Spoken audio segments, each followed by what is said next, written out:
Aujourd'hui, on va décortiquer notre rapport à l'action. On va partir d'une idée que tout le monde connaît pour mieux la remettre en question. On l'a tous entendue, cette fameuse phrase. C'est cette idée simple mais tellement puissante que le tout premier pas, c'est celui qui compte le plus. Mais et si ce fameux premier pas était en fait le meilleur moyen de se voiler la face? C'est ce qu'on va voir ensemble. On va creuser ce que c'est une action vraiment efficace et on va voir que la réponse est assez inattendue.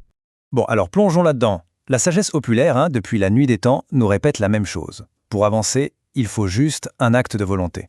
Les penseurs de l'Antiquité, par exemple, étaient convaincus que le simple fait de surmonter cette inertie du début, c'était déjà faire la moitié du chemin.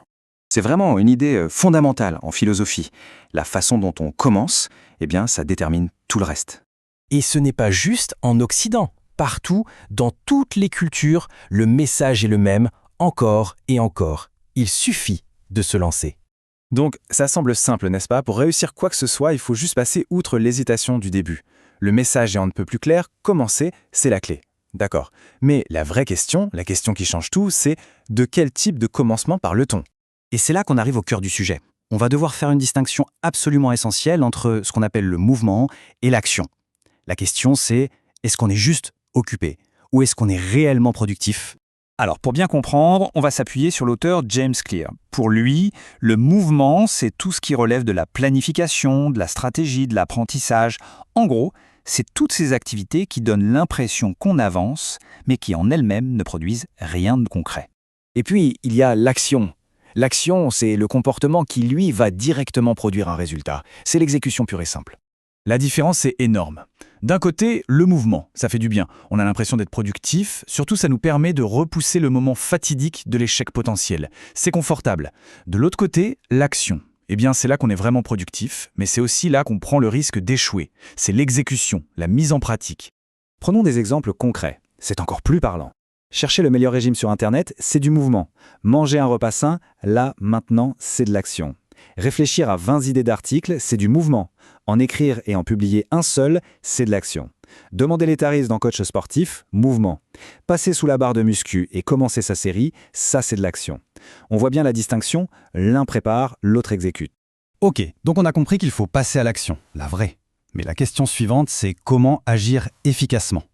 Et là, la pensée stratégique nous offre deux chemins. Mais alors deux chemins radicalement différents. Quand on se penche sur la manière dont les grands stratèges pensent l'action, on découvre une sorte de grand écart, une opposition fondamentale. D'un côté, on a le modèle qu'on pourrait qualifier d'européen. Pensez à un architecte. Il a un plan idéal en tête et son but est de l'imposer à la réalité. C'est direct, orienté vers un but précis. C'est l'acte en lui-même qui compte. Et de l'autre côté, on a la pensée chinoise. Là, c'est plutôt l'image du jardinier. Le jardinier, il n'impose rien, il observe, il sent le potentiel de la situation et il l'accompagne pour le faire grandir. C'est indirect, c'est un processus, une transformation. Il y a cette citation de Lao Tzu qui illustre ça à la perfection. Il dit que rien n'est plus faible et souple que l'eau, mais que pour attaquer ce qui est dur et fort, rien ne la surpasse. L'eau ne se bat pas contre le rocher, elle le contourne, elle s'infiltre. C'est ça l'approche indirecte. Et le but ultime de cette stratégie indirecte, c'est ce qu'on appelle l'efficience. C'est un effet tellement naturel, tellement subtil, qu'il passe presque inaperçu. La transformation a lieu sans qu'on ait l'impression qu'une force a été appliquée. C'était juste la suite logique des choses. Jusqu'ici, on a vu comment agir. Mais si l'action la plus puissante, c'était justement de choisir de ne pas agir. Il faut bien l'admettre, on vit dans une culture qui a une peur bleue d'être en retard. L'horloge, l'agenda, tout dicte notre rythme. Et ça nous mène tout droit à l'épuisement, à l'anxiété. Cette pression constante nous a volé notre propre rapport au temps. Et là, c'est intéressant de voir ce que dit la philosophe Hélène Leuillet. Pour elle, le vrai retard, celui qui n'est pas calculé, celui qui nous surprend, c'est en fait une reconquête de notre temps subjectif. Ça peut même être un acte de résistance.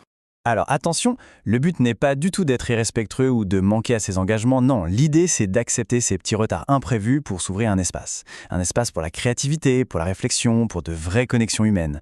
Un espace pour respirer, tout simplement. Donc, si on récapitule un peu ce voyage au cœur de l'action, on a vu 4 étapes clés. D'abord, trouver le courage de commencer. Ensuite, bien s'assurer qu'on est dans l'action et pas seulement dans le mouvement. Troisièmement, choisir sa stratégie, la force directe ou l'influence indirecte. Et enfin, peut-être le plus subtil, découvrir le pouvoir de ne pas agir, de savoir attendre.